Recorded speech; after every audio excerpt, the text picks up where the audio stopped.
mengaku Tuhan, kalau dia berakhir, dia mati, dia tua, dia binasa, maka dia bukan Tuhan. Maka begitulah ulama yang cerdas menyusun sifat 20 untuk menafikan semua yang selain Allah. La ilaha illallah, itu adalah natijahnya, itu hasilnya. Tapi bagaimana kita boleh sampai kepada la ilaha illallah? Itu melalui sifat 20. Lalu bagaimana dengan orang yang mengatakan Tuhan ada, tapi Tuhan itu duduk, Tuhan itu boleh ditunjuk, Tuhan itu di atas? Maka kata Imam At-Tahawi dari kalangan salaf, Allah munazzahun anil jihati sitti, Allah maha suci dari 6 arah. Dia bukan di hadapan, dia bukan di belakang, dia tidak di atas, dia tidak di bawah, dia tidak di kanan, dia tidak di kiri, dia tidak di dalam, dia tidak di luar. Dia sudah ada sebelum alam ada. Kalau sebelum alam ada dia sudah ada, lalu dia menciptakan alam, dia berpindah ke alam, maka berarti dia sama dengan alam. Itulah maka masuklah sifat yang keempat, wujud, qidam, baqa, mukhalafatuhu lil hawadis. Dia tidak sama dengan yang baharu. Ustaz Abdul Somad tadi berada di Tasik, selepas itu dia naik duduk di atas kerusi, selepas itu dia tegak di atas tangga, dia berpindah. Maka Allah Ta'ala tak berpindah. Kalau berpindah berarti dia bukan Allah. Mukhalafatuhu lil hawadis. Allah Subhanahu wa Ta'ala menciptakan aras. Selepas dia ciptakan aras, lalu dia berpindah dari tempat sebelum ada aras, dia duduk di atas aras. Istaqarra, menetap di atas aras. Jalasa, dan duduk di atas aras. Maka ini adalah akidah yang fasidah, akidah yang rosak. Kenapa? Karena Allah tidak menyatu dengan alam. Dia bukan di dalam alam, dia bukan di luar alam. Allah maujud bila makan. Allah ada sebelum tempat itu ada. Tempat itu baharu, aras itu baharu. Jadi kalau Allah berdiam pada baharu, maka Allah terbantahkan. Itulah dia sifat yang kelima, qiyamuhu binafsihi, mukhalafatuhu lil hawadis, qiyamuhu binafsihi. Dia berdiri sendiri, dia tak berhajat kepada aras. Allah menciptakan aras bukan sebagai tempat duduk dia. Allah SWT menciptakan aras untuk menunjukkan bahwa dia maha kuasa. Wa huwal azizul hakim. Dia maha kuasa, dia maha perkasa, dia agung dan mulia, dialah segala-galanya. Itulah yang difahami oleh Ahlus Sunnah wal Jamaah. Jadi kalau mau selamat akidah anak-anak kita di akhir zaman, maka mesti kembali kepada akidah Ahlus Sunnah wal Jamaah. Kalau disebut Ahlus Sunnah wal Jamaah, itu adalah Imam Abul Hasan Al-Ash'ari dan Imam Abu Mansur Al-Maturidi. Karena mereka inilah yang menyusun akidah Ahlus Sunnah wal Jamaah secara sistematik. Apakah pada masa Nabi sudah ada fiqh? Ada fiqh. Aisyah ahli fiqh, sahabat Nabi pun ahli fiqh, tapi fiqh yang tersusun secara rapi, disusun oleh para ulama mazhab. Jadi kalau ada orang bertanya, kenapa kita mesti ikut sifat 20, mesti belajar kepada Imam Abul Hasan Al-Ash'ari? Samalah seperti orang yang mengatakan kita kembali kepada hadis Nabi Muhammad sallallahu alaihi wasallam. Kamu kembali kepada hadis Nabi? Iya. Kamu berjumpa dengan Nabi? Tidak. Lalu kamu mengambil hadis dari siapa?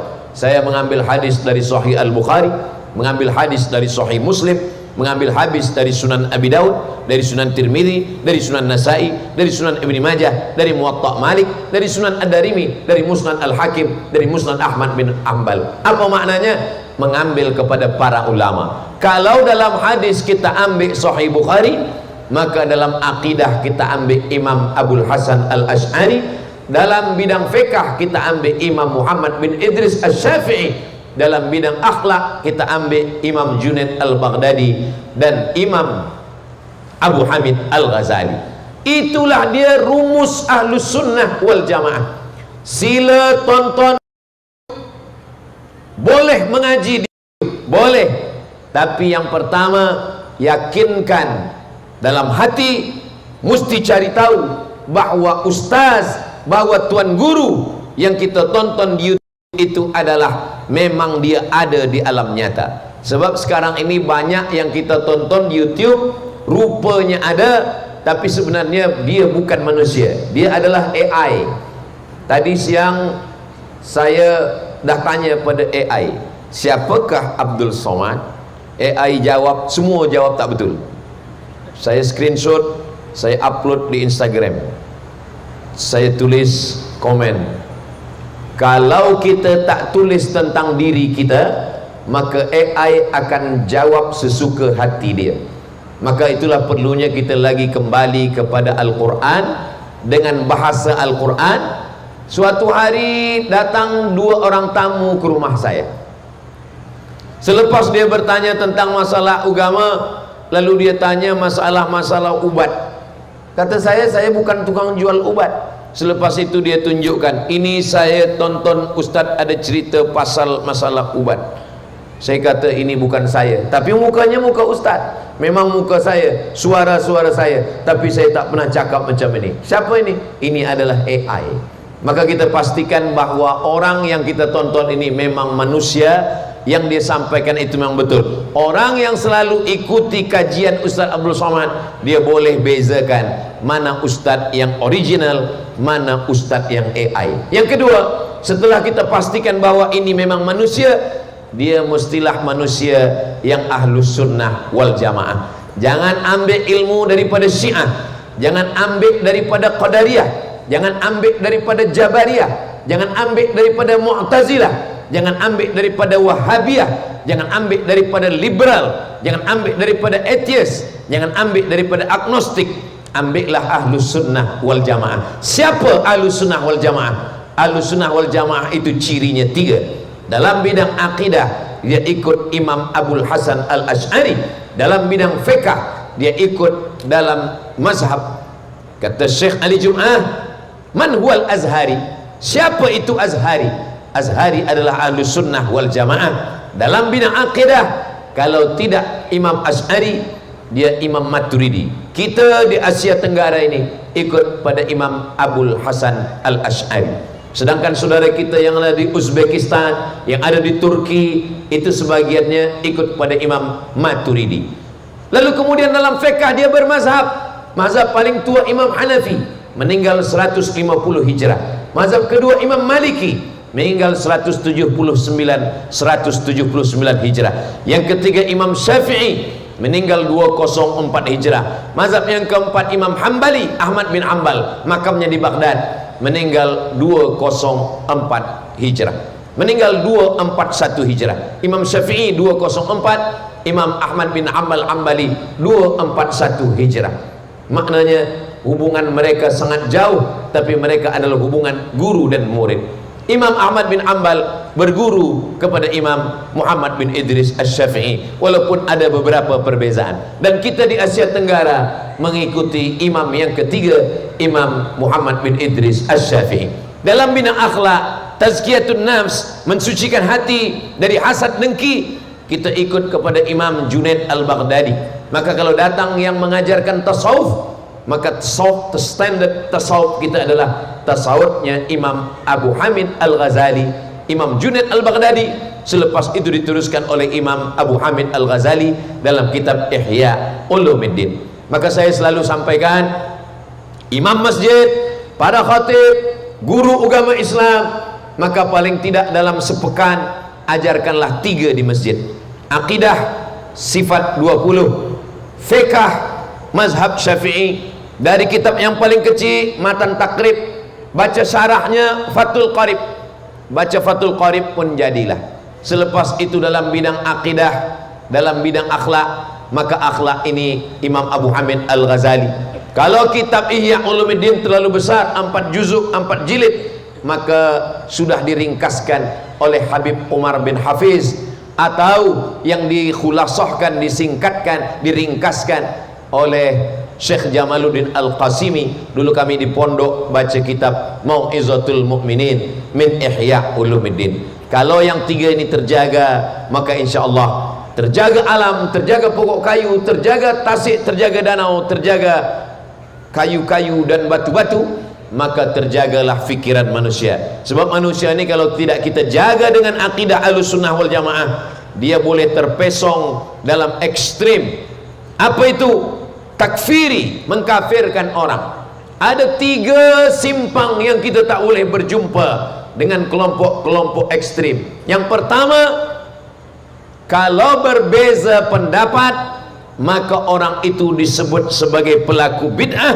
Kalau sudah bid'ah dalalah, kalau sudah dalalah finnar. Padahal ini masalah khilafiyah. Masalah melafazkan niat usalli fardal maghribi salat raka'atin adaan ma'muman lillahi ta'ala.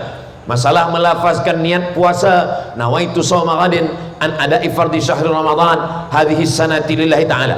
Masalah mentakzimkan Nabi dengan maulidur Rasul, membaca maulid Al-Barzanji, membaca maulid Simtud Durar, membaca maulid Ad-Daibai, membaca maulid Burdah, maka ini adalah masalah khilafiyah. Masalah khilafiyah, apa kata Al-Imam Asy-Syahid Hasan Al-Banna, nata'awan fima ittafaqna wa nata'adzar fima ikhtalafna. Mari kita bekerja sama pada perkara-perkara yang kita sepakat dan kita berlapang dada menerima perbezaan. Tapi mereka yang takfiri tak boleh berbeza. Kalau berbeza, maka berbeza dengan dia berarti pelaku bid'ah. Kalau sudah bid'ah dalalah, kalau sudah dalalah finnar. Maka hati-hati yang suka kepada membid'ahkan. Ahlul bid'ah, maulid Nabi bid'ah, Isra Mi'raj bid'ah, nuzul Quran bid'ah, maulidur Rasul bid'ah, mengatakan sayyidina bid'ah, menambahkan lafaz sayyidina bid'ah. Maka ketika engkau mengatakan bid'ah kepada saudaramu, berarti engkau sudah mengatakan hai pelaku bid'ah, hai dalalah, hai finnar, masuk ke dalam neraka jahanam. Simpang kedua yang kita tak boleh bersama dengan takfiri adalah memusyrikkan orang beriman. Mereka mengatakan siapa saja yang bertawassul dengan Nabi, bertawassul dengan Imam Abdul Qadir Al-Jilani, bertawassul dengan Syekh Bahauddin An-Naqsyabandi, bertawassul dengan wali-wali Allah, maka orang yang bertawassul adalah syirik. Maka ketika saya mensyirikkan orang lain, berarti kita sama dengan mengatakan kamu adalah sama dengan Abu Jahal dan Abu Lahab, karena sudah syirik mempersekutukan Allah subhanahu wa ta'ala. Padahal masalah tawassul ini adalah pada bidang khilafiyah. Sebelum Nabi lahir mereka sudah bertawassul. Apa kata Allah dalam Al-Quran? Wa kanu min qablu yastaftihuna 'alal ladzina kafaru.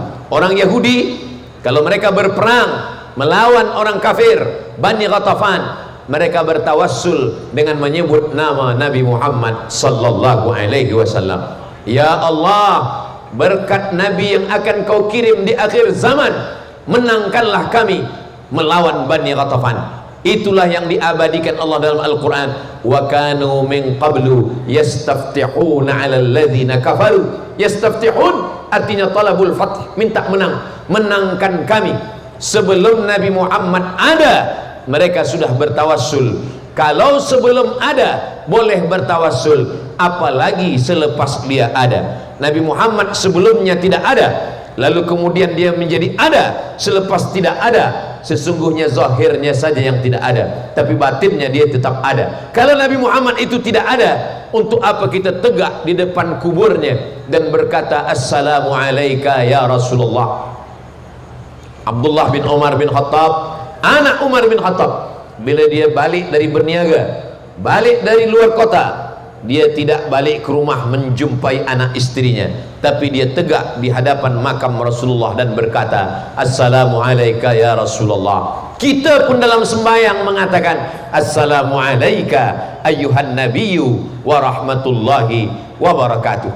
Apa kata Syekh Yusuf dalam kitab Al-Mawsu'ah Al-Yusufiyah fi Adillatis Sufiyah? Sesungguhnya orang yang bertawassul dengan Syekh Abdul Qadir Al-Jilani, kami bertawassul kepada engkau ya Allah, berkat Syekh Abdul Qadir Al-Jilani, berkat Syekh Abdul Hasan Asy-Syazili, berkat Syekh Bahauddin An-Naqsyabandi, berkat Syekh Abdullah Syattari.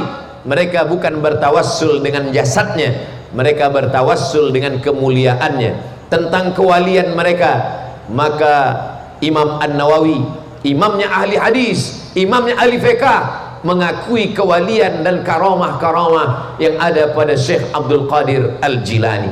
Maka ketika saya berdoa, ya Allah, aku bertawassul kepada engkau berkat kemuliaan Syekh Abdul Qadir Al-Jilani, bukan menyembah kubur Syekh Abdul Qadir Al-Jilani, bukan bertawassul kepada badannya, tapi bertawassul kepada amal solehnya, dan kemuliaannya di hadapan Allah Subhanahu wa taala. Allahumma inni atawassalu ilaika bihaqqi nabiyyika Muhammad. Ya Allah, aku bertawassul kepada Engkau, memohonnya kepada Allah berkat kemuliaan kedudukan Nabi Muhammad, ampunkanlah dosaku. Yang berdoa itu adalah Nabi Adam alaihissalam. Nabi Adam berdoa kepada Allah, doa yang paling tua, Rabbana zalamna anfusana wa illam taghfir lana wa tarhamna lanakunanna minal khasirin. Selepas itu Nabi Adam berkata, Allahumma inni as'aluka bihaqqi Muhammad. Aku memohon kepada Engkau ya Allah, berkat Muhammad ampunkanlah dosaku. Muhammad belum ada wujudnya, belum ada Muhammad sallallahu alaihi wasallam dalam bentuk darah, daging, badan. Belum lagi menikah Abdullah dengan Aminah, belum lagi menikah kakek datuknya, belum lagi menikah neneknya. Tapi Adam sudah memohon, menyebut namanya. Allah bertanya kepada Nabi Adam. Allah bertanya bukan karena Allah tidak tahu, Allah Maha tahu. Allah ingin bagi tahu pada sesiapa saja yang tak tahu. Hai Adam, ketika engkau berdoa, nama siapa yang kau sebut? Kata Adam, yang ku sebut adalah nama Muhammad. Siapa Muhammad? Kata Adam, lamma khalaqtani, ketika engkau menciptakan aku, nafakhta fi ruhi, kau tiupkan, kau hembuskan ruh ke dalam jasadku, rafa'tu ra'si, ku angkat kepalaku, dan aku menengok memandang ada nama engkau bersanding dengan namanya di tiang arash, dan nama itu adalah nama Sayyidina wa Maulana Muhammad sallallahu alaihi wasallam. Kenapa Ustaz Abdul Somad menyebut Sayyidina? Bukan saya yang menambah. Yang menyebut Sayyidi itu adalah dia sendiri. Nabi Muhammad sendiri yang berkata, Ana Sayyidu waladi Adam. Saya adalah Sayyid, pemimpin anak cucu keturunan Adam. Maka kita tidak menyebut namanya karena adab, karena akhlak kepada dia. Kita sebut Allahumma salli ala Sayyidina Muhammad. Kenapa disebut Maulana? Karena Nabi berkata, Man kuntu maulahu fa'aliyun maulahu. Siapa yang mengangkat aku sebagai pemimpinnya, maka Sayyidina Ali adalah pemimpinnya. Maka kita mengatakan Allahumma salli ala Sayyidina wa Maulana. Mengapa kita mengatakan Allahumma salli ala Sayyidina wa Maulana wa Syafi'ina? Karena dialah yang memberikan syafaat ketika mereka datang kepada Adam. Nabi Adam malu meminta kepada Allah. Ketika mereka datang kepada Nabi Nuh, Nabi Nuh malu menghadap kepada Allah. Sampai pada akhirnya mereka meminta kepada Sayyidina wa Maulana wa Syafi'ina Muhammad sallallahu alaihi wasallam. Ada tiga simpang yang kita tak boleh bersama dengan takfiri. Yang pertama, karena mereka membid'ahkan. Kalau sudah bid'ah berarti masuk neraka. Yang kedua, memsyirikkan, berarti siapapun yang bertawassul berarti musyrik, kafir, masuk neraka. Yang paling teruk adalah yang ketiga, itulah dia mengkafirkan orang yang mentakwilkan ayat-ayat mutasyabihat. Yadullah fawqa aydihim, tangan Allah. Yauma yukshafu an saqin, betis Allah. Bi'ayunina, mata Allah. Tangan Allah, betis Allah, mata Allah. Maka kalau disebut tangan, betis, mata, menyamakan Allah dengan makhluk. Maka salaf mereka manhajnya dua. Yang pertama tafwid, serahkan pada Allah Subhanahu wa taala. Apa makna bi'ayunina, mata? Wallahu a'lam bissawab. Apa makna yauma yukshafu an saqin, betis? Serahkan pada Allah. Wallahu a'lam bissawab. Apa makna yadullah, tangan? Serahkan pada Allah. Inilah yang paling selamat. Tapi bila kita menghadapi penyakit, kita mesti tunjukkan ubatnya. Bila berhadapan dengan mujassimah, orang yang menjisimkan Allah, memfisikkan Allah, menyamakan Allah dengan makhluk, maka obatnya adalah takwil. Maka salaf mentakwil. Takwil itu bukan mazhab Imam Asy'ari. Takwil adalah mazhab salaf. Karena Imam Bukhari pun mentakwil. Apa kata Imam Bukhari dalam Sahih Al-Bukhari? Kullu syai'in halikun illa wajhah. Segalanya hancur binasa. Gunung hancur, tanah hancur, bukit hancur, illa wajhah, kecuali wajahnya. Imam Bukhari tidak mengatakan wajah Allah. Imam Bukhari mentakwil. Kata Imam Bukhari, illa wajhah, illa mulkah. Wajhah ditakwilkan Imam Bukhari maknanya adalah mulkah, kuasa Allah Subhanahu wa taala. Jadi Imam Bukhari pun mentakwil. Imam Malik bin Anas mentakwil apa? Ketika Allah turun sepertiga malam, turun dari atas ke bumi, maka kata Imam Malik, yang turun itu adalah tanazzala amruhu, bukan nazala dhatuhu. Karena mustahil Allah naik turun, pergi datang.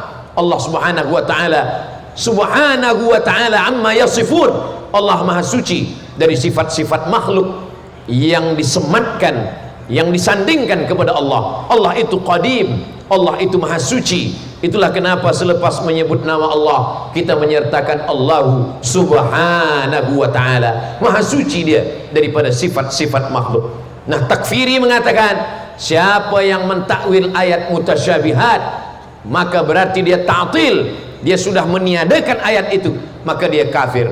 Ini adalah takfiri yang boleh merosakkan persatuan umat yang ingin menjaga alam semesta, yang ingin menjaga ukhuwah persaudaraan, dirosakkan dengan perkara bid'ah, dirosakkan dengan mensyirikkan, membid'ahkan, dan yang paling teruk adalah mengkafirkan. Inilah bakal yang berterusan akan menjadi takfiri yang boleh menghancurkan persatuan umat. Insyaallah dengan terkawalnya negeri, dengan adanya tauliyah, maka Ustaz Abdul Somad tadi Sahibus Samahah memberikan tauliyah bahwa yang boleh memberikan tazkirah di negeri Perak Darul Rizwan hanyalah orang-orang yang memiliki tiga dalam bidang akidah Ahlus Sunnah wal Jamaah Imam Abdul Hasan Al Ash'ari, dalam bidang fiqh bermazhab, bukan terus saja mengambil dari Quran, dan dalam bidang akhlak berakhlakul karimah seperti yang sudah disusunkan oleh Imam Abu Hamid Al-Ghazali. Begitulah kita menjaga anak-anak kita, sebab anak kita tonton handphone, dia tengok ada kajian-kajian dari TikTok, dari YouTube, dari FB, dari grup-grup WhatsApp. Maka kalau kita kawal anak-anak kita ini, kita khawatirkan dia akan membid'ahkan ibu bapanya, dia akan mensyirikkan nenek moyangnya, dia akan mengkafirkan orang yang tidak kafir. Siapa yang mengkafirkan saudaranya ya kafir, padahal saudaranya itu tidak kafir, maka kekafiran itu akan kembali kepada dirinya. Berapa banyak orang sudah mengkafirkan hanya masalah takwil, berapa banyak orang sudah membid'ahkan hanya pada perkara yang berbeza pendapat dalam masalah definisi ta'rif daripada bid'ah. Begitulah Allah Subhanahu wa taala menjaga kita sampai hari ini. Maka tabligh tazkirah kita malam ini, pertama menjaga alam semesta, yang kedua menjaga manusia, yang ketiga adalah menjaga negeri. Negeri ini bernama Perak Darul Rizwan. Ridwan diambil dari kata ridha. Yang paling tinggi derajah manusia adalah ridha. Itulah mengapa bila salat tarawih kita menyebut Al-Khalifatul Awwal Sayyiduna Abu Bakrin As-Siddiq, lalu jamaah semua menyambut radhiyallahu an. Ridha, Allah meridainya. Ridha lebih tinggi daripada profesor, lebih tinggi daripada semua yang dilekatkan manusia. Itu semua hanyalah buatan manusia, tapi yang datang dari Allah adalah ridha. As-sabiqunal awwalun, mereka dulu yang masuk Islam, minal muhajirin, dari muhajirin, wal ansar, yang ansar menolong muhajirin yang pindah dari kota Makkah, Abu Bakar, Umar, Uthman, Ali, Talha, Zubair. Sedangkan yang menunggu di Madinah, mereka adalah ansar, dari kata nasara, nasir, ansar, yang menolong. Maka mereka ini semuanya kata Allah radhiyallahu an, mereka diridhai. Kita setiap kali disebut nama sahabat Abu Hurairah radhiyallahu an, Aisyah radhiyallahu anha, Abu Bakar radhiyallahu an, itu membezakan kita dengan Syiah. Sebab Syiah mereka melaknat sahabat. Abu Bakar mereka katakan laknatullah alaih, Umar mereka katakan laknatullah alaih. Maka bila kita tengok masjid, di mimbar ada ditulis Abu Bakar, Umar, Uthman, Ali radhiyallahu an. Itu salah satu ciri sifat daripada Ahlus Sunnah wal Jamaah, menyayangi sahabat Nabi, memuliakan keluarga Nabi, alihi tayyibin at-tahirin wa ashabihil mayamin. Kita selalu memuliakan duanya. Cinta kepada sahabat Nabi tidak membuat kita benci kepada keluarga Nabi. Cinta kepada keluarga Nabi tidak membuat kita memusuhi sahabat Nabi. Maka kita selalu menyampaikan alhamdulillah wassalatu wassalamu ala rasulillah wa ala alihi wa ashabihi. Seimbang antara cinta kepada sahabat dengan cinta kepada keluarga Nabi Muhammad sallallahu alaihi wasallam. Ridha, kata Syekh Muhammad Mutawalli Asy-Sya'rawi, jangan beramal minta surga, karena kalau beramal minta surga hanya dapat surga saja. Tapi beramallah minta ridha, karena kalau minta ridha dapat ridha, surga pasti sudah di tangan. Maka kata Allah Ta'ala kepada Nabi Muhammad, wala sawfa yu'tika rabbuka fatarda, apapun akan diberikan Allah kepada engkau, fatarda, kalau engkau ridha. Apa itu ridha? Ulama mendefinisikan ridha, maknanya adalah sururul qalbi bimururil qadha, hati tetap tenang dan bahagia ketika takdir berlaku pada manusia. Maka kita pagi-pagi sebelum matahari terbit, sebelum kita keluar rumah, sebelum kita ke office, ke kebun, ke sungai, ke laut, ke jalan, kita katakan raditu billahi rabba, aku ridha engkau Tuhanku, wa bil islami dina, aku ridha Islam agamaku, wa bi Muhammadin nabiyya wa rasula, aku ridha Nabi Muhammad sebagai nabi dan rasulku, wa bil Qur'ani imama, aku ridha Quran sebagai imamku, pemimpinku. Apa kata Allah? Kita ridha.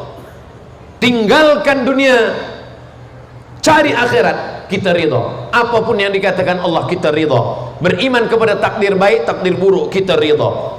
Ridwan, Darul Ridwan, tempat orang-orang yang mendapatkan ridha Allah subhanahu wa ta'ala. Tentulah nama ini bukan setakat nama, tapi ada hikmah di balik nama itu semua. Darul Ridwan, tempatnya ridha Allah subhanahu wa ta'ala. Dalam Islam nama adalah doa, doa supaya mendapatkan keridhaan Allah subhanahu wa ta'ala.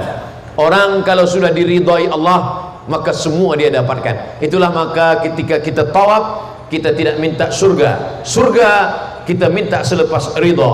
Allahumma inna nas'aluka ridhaka wal jannah. Karena kalau dapat jannah belum tentu dapat ridha, tapi kalau dapat ridha maka sudah pasti dapat jannah. Itulah mengapa dari rukun Yamani ke Hajar Aswad, Rabbana atina fid dunya hasanah wa fil akhirati hasanah wa qina adzabannar. Selepas itu kita katakan Allahumma inna nas'aluka ridhaka wal jannah wa na'udzubika min sakhatika wan nar. Macam mana kita boleh mendapatkan ridha Allah?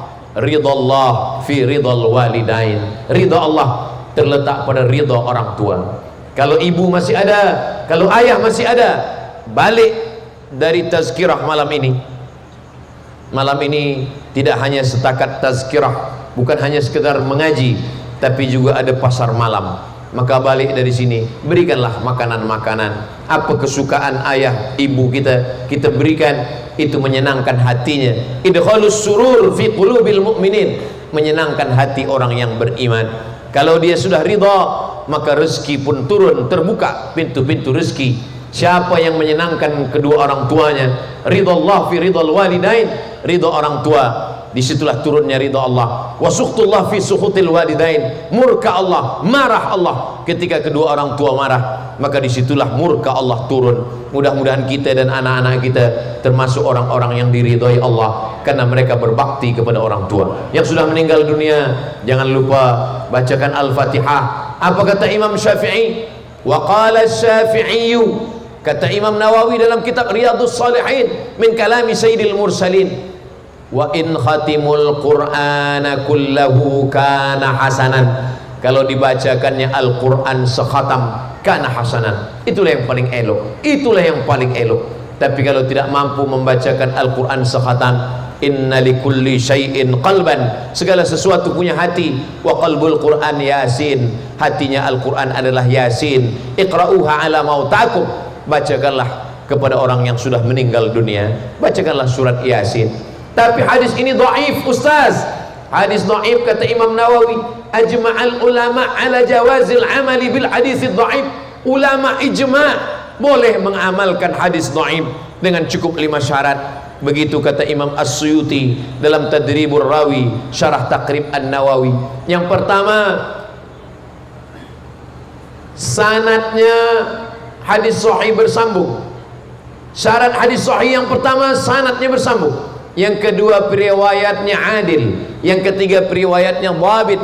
Yang keempat, tidak bercanggah dengan periwayat yang lebih thiqah. Yang kelima, tidak ada illat sebab dia menjadi dhaif. Kalau hadis itu dhaif, boleh kita amalkan, kata Imam Nawawi. Boleh. Disyarah oleh Imam Suyuti, boleh kalau cukup 5 syarat. Yang pertama, bukan dalam masalah akidah. Yang kedua, bukan dalam masalah dalil hukum halal haram. Yang ketiga, tidak ada perawi periwayatnya kadzab, pendusta, pembohong, penipu.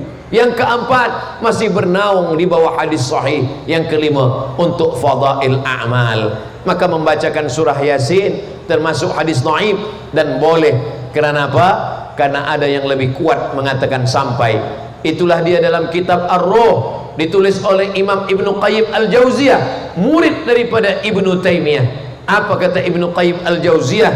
Meriwayatkan dari Sayyidina Abdullah bin Umar bin Khattab, kalau aku mati meninggal dunia, bacakanlah pada bagian kepalaku pangkal Al-Baqarah, bacakanlah pada bagian kakiku akhir Al-Baqarah. Itulah kenapa malam tahlil kita bacakan pangkal Al-Baqarah, Alif Lam Mim sampai wa ulaika humul muflihun, akhir Al-Baqarah lillahi ma fis samawati sampai akhir. Semua susunan-susunan yang disusun ulama. Al-Fatihah, Qul huwallahu 3 kali, Al-Falaq sekali, An-Nas sekali, pangkal Al-Baqarah, ayat kursi, akhir Al-Baqarah, surah Yasin. Itu semua adalah susunan daripada sunnah hadis Nabi Muhammad sallallahu alaihi wasallam. Ketika ini kita bacakan, dikirimkan kepada almarhum almarhumah, mengalirlah pahalanya. Dan yang paling afdal adalah sedekah. Datang saat, ya Rasulullah, ummi matat, ibu saya sudah meninggal dunia, afa atasaddaqu anha, kalau saya bersedekah apakah pahalanya sampai? Kata Nabi, pahala sampai wahai Sa'ad. Ayu sadaqatu afdal, apa sedekah yang paling afdal? Kata Nabi, suqyal ma, menyiapkan air. Maka Sa'ad pun datang menggali perigi, lalu perigi itu dia wakafkan, kerana itulah yang afdal. Sebab di gurun pasir Arab susah air, payah mendapatkan air. Maka ketika yang susah, yang payah kita berikan, siapa yang memudahkan, man yassara an mu'sirin yassarallahu anhu yaumal qiyamah. Siapa yang memudahkan urusan orang dalam kesulitan, kepayahan, dimudahkan Allah urusannya pada hari kiamat. Orang tua yang sudah meninggal dapat, anak yang hidup pun mengalir dapat. Orang tua yang berbakti kepada ayah ibunya, maka anak-anaknya pun akan berbakti juga kepada dia. Apa yang kita lakukan? Mencari ridha Allah. Ketika semuanya sudah masuk surga, mudah-mudahan kita semua ini masuk ke dalam surga Allah Subhanahu wa taala. Ketika kita semua sudah masuk surga, Allah bertanya, ya ahlal jannah, wahai penghuni surga, madza turidun, apa yang kamu mau? Semua kamu sudah dapat. Kata penghuni surga, ada satu kami yang belum dapat ya Allah. Apa itu? Ridhamu. Kami sudah dapat surga beserta bidadari, beserta semuanya dapat, tapi ridhamu kami belum dapat. Kata Allah, yang dapat ridhaku hanya satu. Siapa dia? Orang yang ridha menerima takdirku. Mudah-mudahan kita di Perak Darul Ridwan termasuk orang yang mendapatkan ridha Allah sesuai dengan namanya, Darul Ridwan, tempatnya ridha Allah, tempatnya orang mendapatkan ridha Allah Subhanahu wa taala.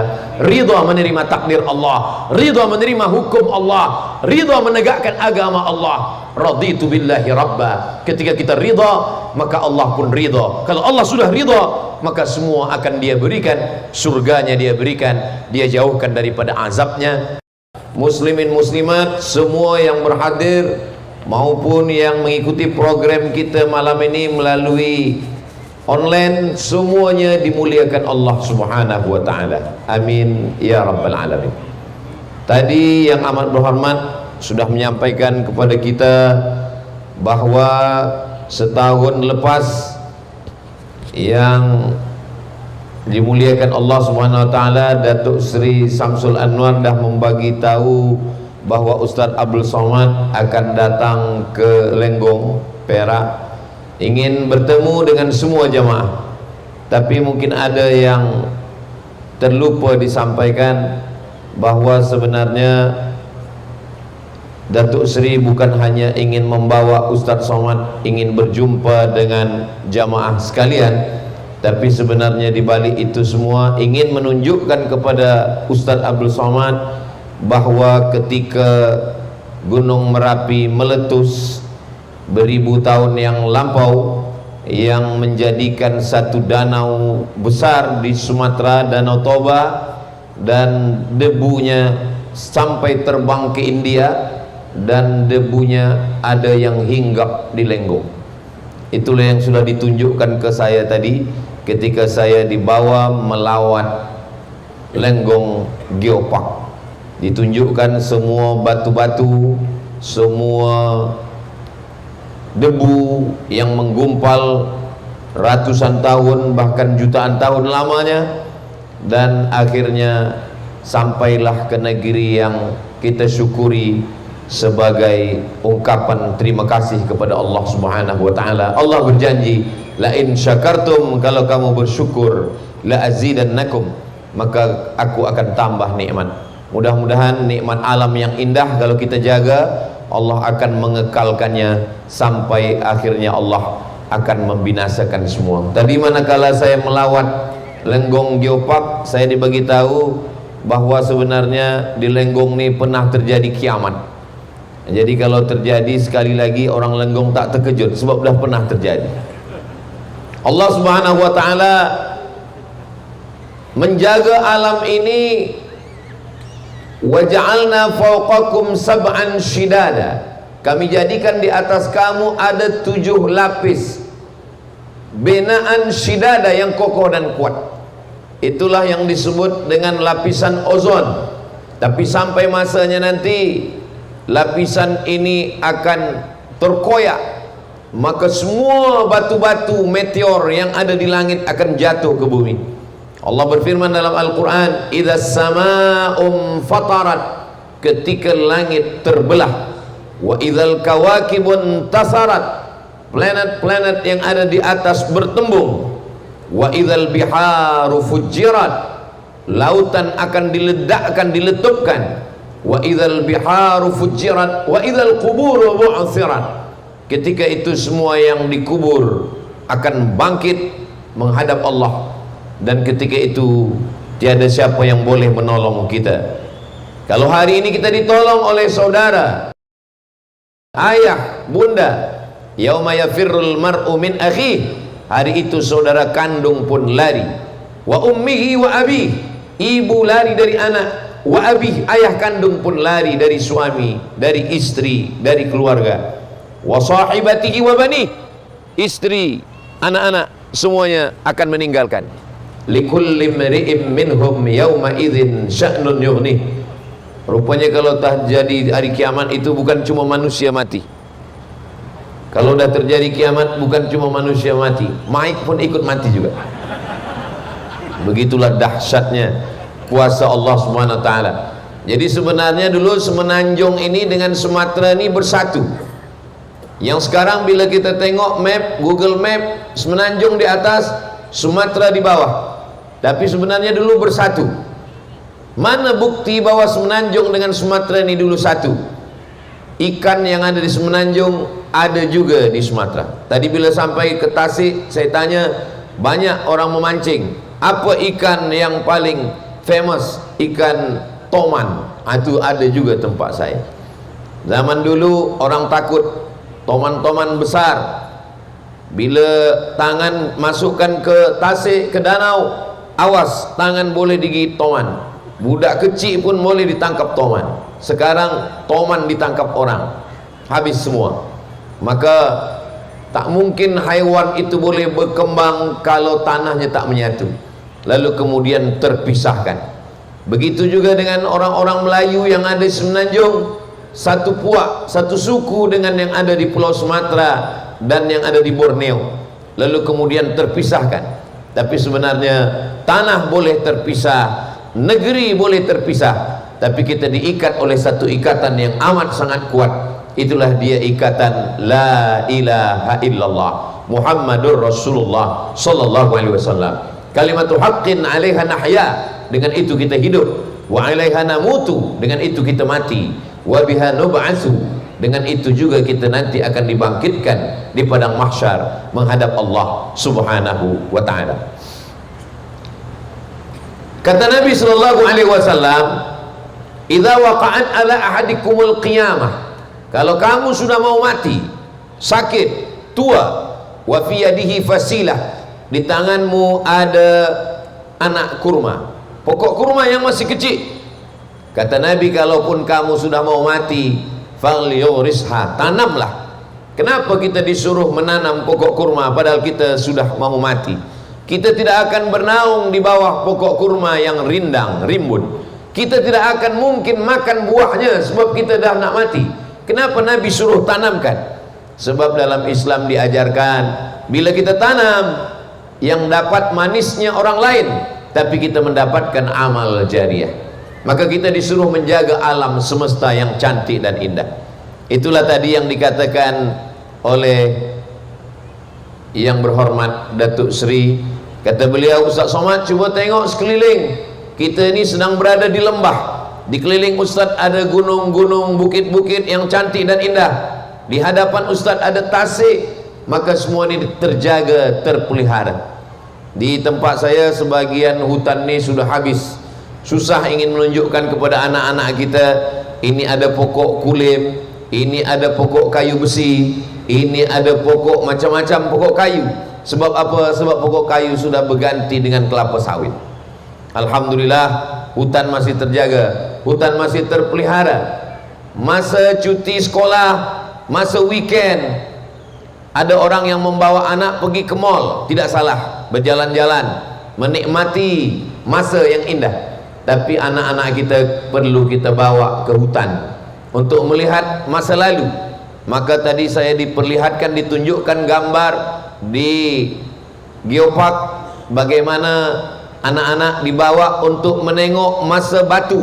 Zaman dulu orang belum lagi mengenal besi, menggunakan batu sebagai kapak.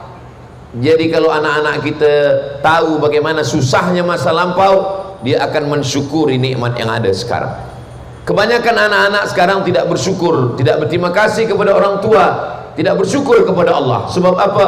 Sebab semuanya mudah, semuanya di hadapan mata. Tapi bila kita tunjukkan macam mana hidup di kampung, macam mana duduk di rumah kayu, macam mana di hutan, macam mana memancing, maka apa yang dilakukan di Lenggong Geopark ini adalah pendidikan yang amat sangat baik. Maka pada musim cuti sekolah, pada masa weekend, kita bawa anak, kita bawa family, kita bawa keluarga semua untuk melihat masa lalu.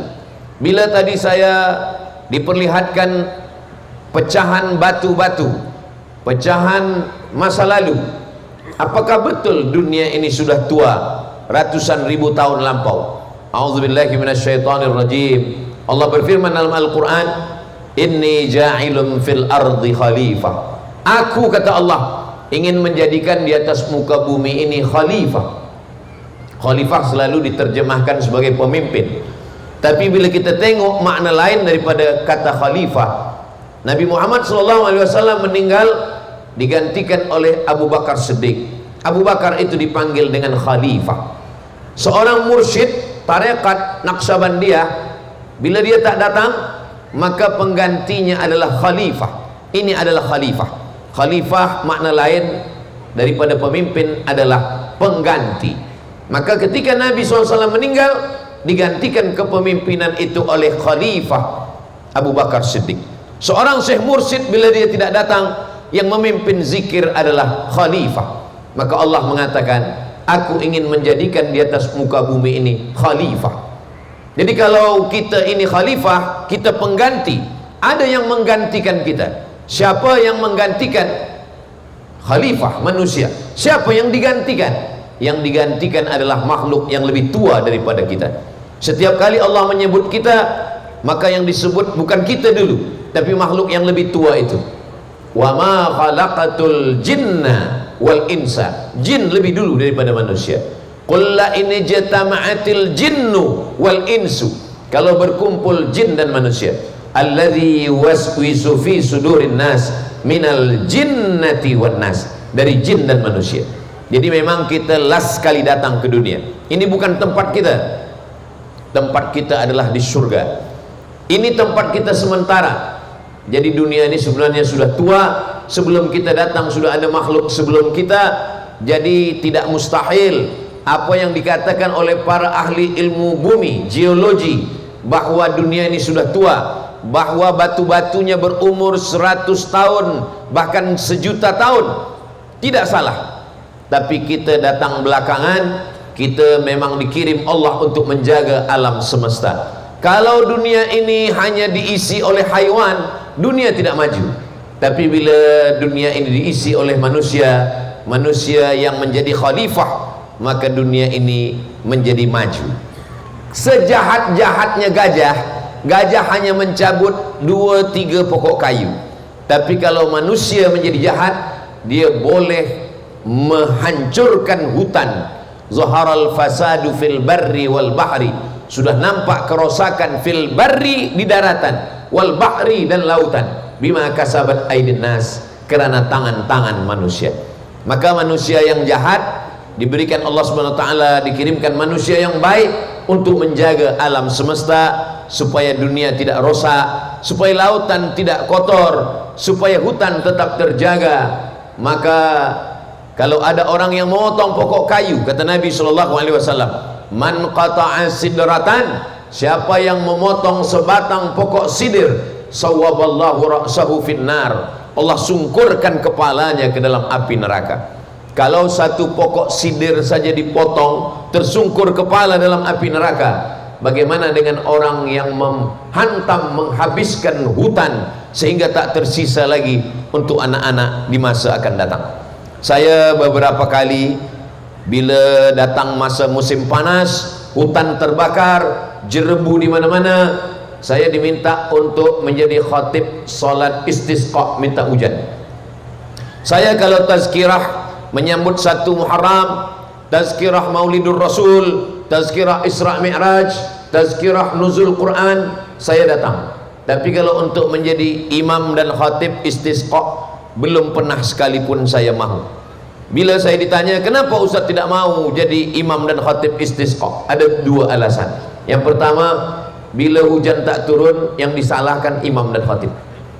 Yang kedua, kenapa saya tak mau jadi imam dan khatib istisqa? Sebab orang yang memotong hutan ikut juga dia sembahyang istisqa. Padahal orang yang berdosa bukan hanya yang minum khamar, orang yang berdosa bukan hanya yang berzina dan berjudi, tapi ada dosa ketika sudah merusak alam semesta. Orang yang berzina, mohon maaf, yang dia rusak hanya 1 perempuan. Orang yang minum khamar, mohon maaf, yang dia rusak hanya diri dia saja. Tapi orang yang merusak hutan, maka gunung-gunung tidak lagi mampu menahan air hujan, banjir pun datang, dan pokok-pokok kayu tumbang, haiwan-haiwan, burung-burung tak boleh lagi bersarang. Dia sudah merusakkan alam. Orang selalu menyangka dosa itu innamal khamru khamar, wal maisir judi, wal ansab menyembelih binatang untuk berhala, wal azlam mengundi nasib. Tapi sebenarnya dosa yang lain, yaitu merusak alam semesta. Maka Allah Subhanahu wa taala mengirim kita ke atas dunia sebagai khalifah, sebagai pemimpin, supaya kita menjaga. Alhamdulillah, di Lenggong saya menengok pokok kayu terjaga, hutan terjaga, burung-burung dijaga. Bahkan orang-orang yang datang dari kota masa cuti sekolah, weekend, datang untuk menengok. Maka datanglah manusia berkumpul bersama, maka disitulah turun rahmat Allah Subhanahu wa ta'ala. Ada seorang sahabat, lalu kemudian dia mengambil anak burung, selepas itu dia bawa ke rumah. Maka kata Nabi SAW, nanti pada hari kiamat anak-anak burung ini akan menuntut kepada Allah Subhanahu wa ta'ala, kerana dia sudah memisahkan anak burung dengan induk burung. Kita tidak boleh mengganggu haiwan, sebab mereka juga sama seperti kita.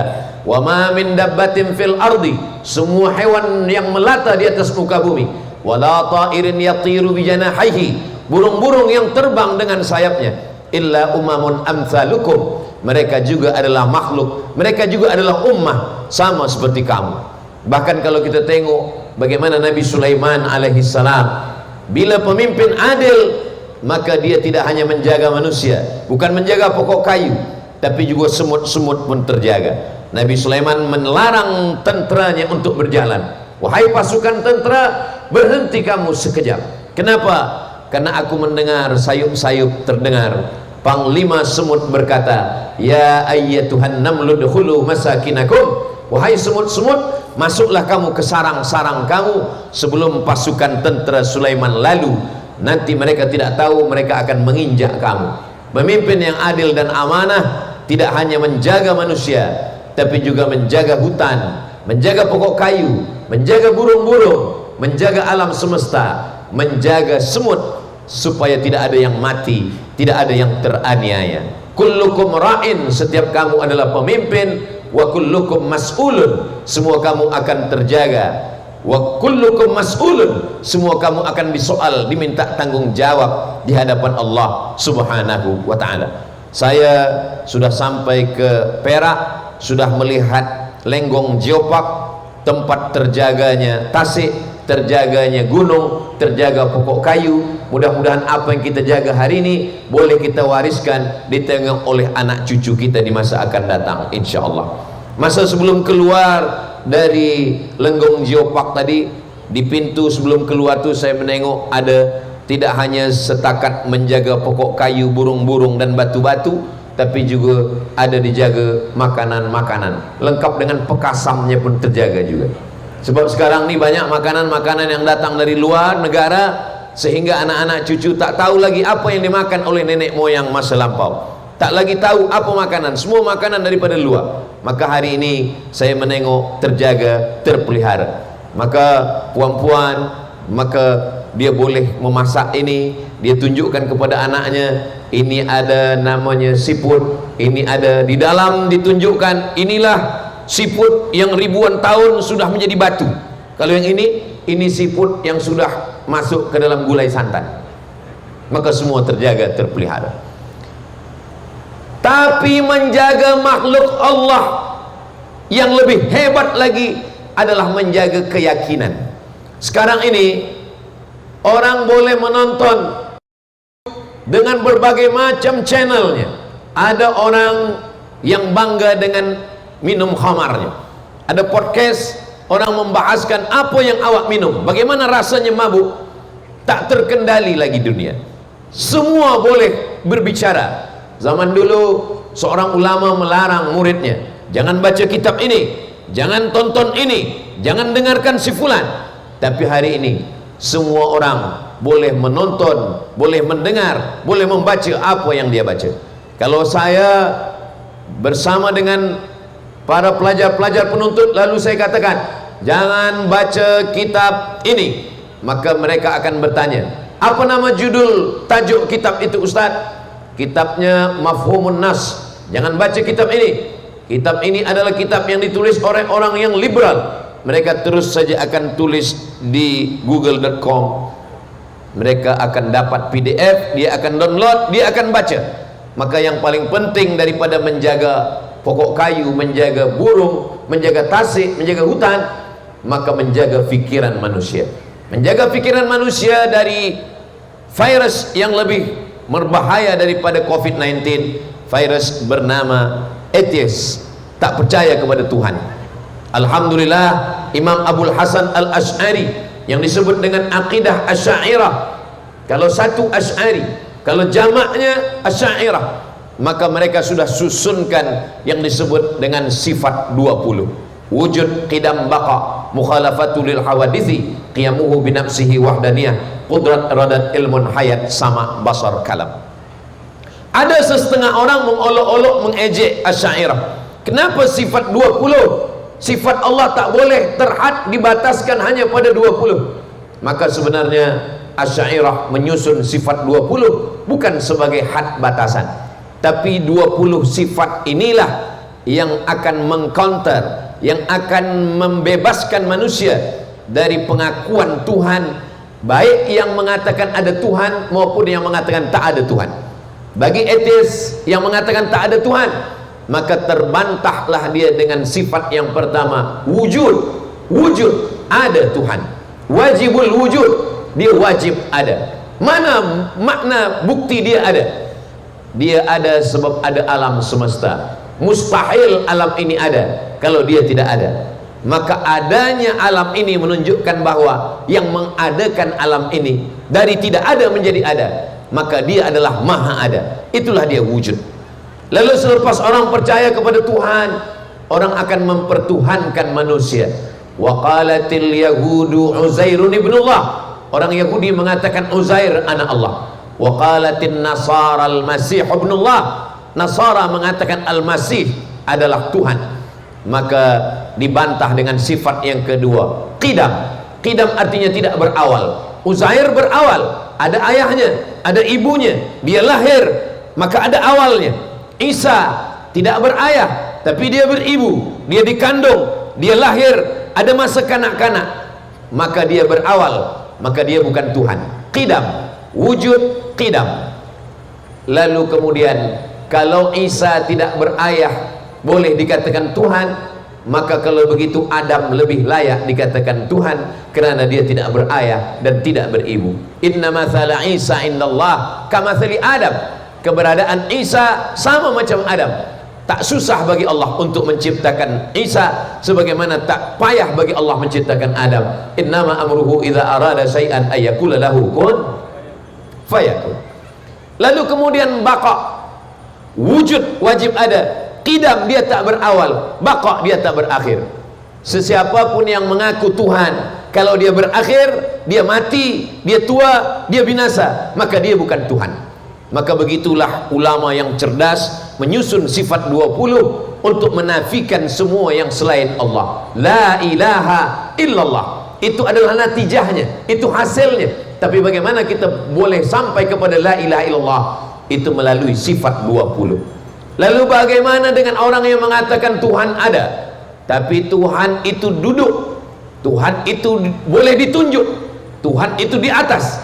Maka kata Imam At-Tahawi dari kalangan salaf, Allah munazzahun anil jihati sitti. Allah maha suci dari 6 arah. Dia bukan di hadapan, dia bukan di belakang, dia tidak di atas, dia tidak di bawah, dia tidak di kanan, dia tidak di kiri, dia tidak di dalam, dia tidak di luar. Dia sudah ada sebelum alam ada. Kalau sebelum alam ada dia sudah ada, lalu dia menciptakan alam, dia berpindah ke alam, maka berarti dia sama dengan alam. Itulah maka masuklah sifat yang keempat, wujud, qidam, baqa, mukhalafatuhu lil hawadis. Dia tidak sama dengan yang baharu. Ustaz Abdul Somad tadi berada di Tasik. Selepas itu dia naik duduk di atas kerusi. Selepas itu dia tegak di atas tangga. Dia berpindah, maka Allah Ta'ala tak berpindah. Kalau berpindah berarti dia bukan Allah. Mukhalafatuhu lil hawadis. Allah Subhanahu wa Ta'ala menciptakan aras. Selepas dia ciptakan aras, lalu dia berpindah dari tempat sebelum ada aras, dia duduk di atas aras. Istaqarra, menetap di atas aras. Jalasa, dan duduk di atas aras. Maka ini adalah akidah yang fasidah, akidah yang rosak. Kenapa? Karena Allah tidak menyatu dengan alam. Dia bukan di dalam alam, dia bukan di luar alam. Allah maujud bila makan. Allah ada sebelum tempat itu ada. Tempat itu baharu, aras itu baharu. Jadi kalau Allah berdiam pada baharu, maka Allah terbantahkan. Itulah dia sifat yang kelima, qiyamuhu binafsihi. Wujud, qidam, baqa, mukhalafatu lil hawadith. Qiyamuhu binafsihi. Dia berdiri sendiri, dia tak berhajat kepada aras.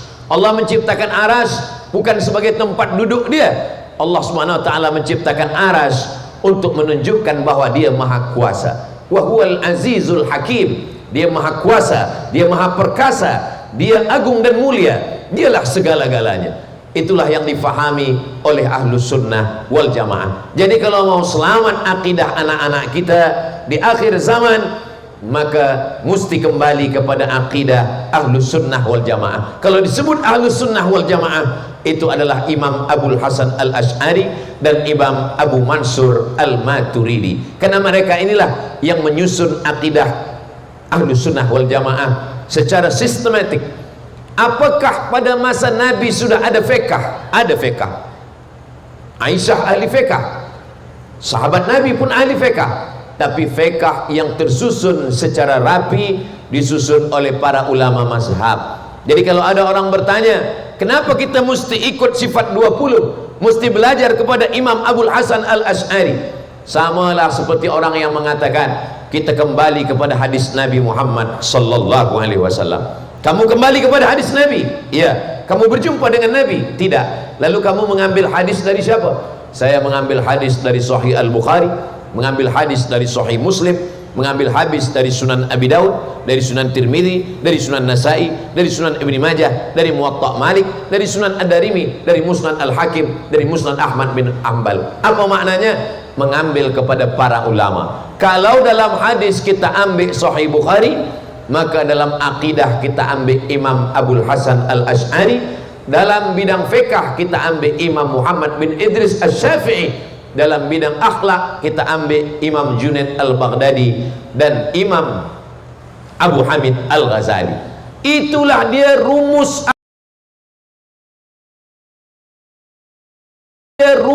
al-jamaah. Sila tonton,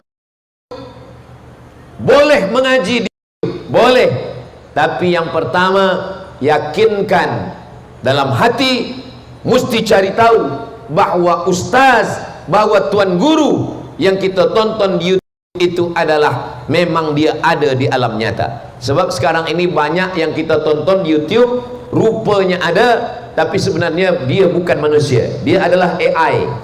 Tadi siang saya dah tanya pada AI, siapakah Abdul Somad? AI jawab, semua jawab tak betul. Saya screenshot, saya upload di Instagram, saya tulis komen. Kalau kita tak tulis tentang diri kita, maka AI akan jawab sesuka hati dia.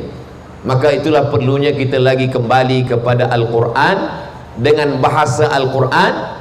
Suatu hari datang 2 orang tamu ke rumah saya. Selepas dia bertanya tentang masalah agama, lalu dia tanya masalah ubat. Kata saya bukan tukang jual ubat. Selepas itu dia tunjukkan, ini saya tonton Ustadz ada cerita pasal masalah ubat. Saya kata ini bukan saya, tapi mukanya muka Ustadz, memang muka saya, suara saya, tapi saya tak pernah cakap macam ini. Siapa ini? Ini adalah AI. Maka kita pastikan bahwa orang yang kita tonton ini memang manusia, yang dia sampaikan itu memang betul. Orang yang selalu ikuti kajian Ustaz Abdul Somad, dia boleh bezakan mana Ustaz yang original, mana Ustaz yang AI. Yang kedua, setelah kita pastikan bahwa ini memang manusia, dia mestilah manusia yang ahlus sunnah wal jamaah.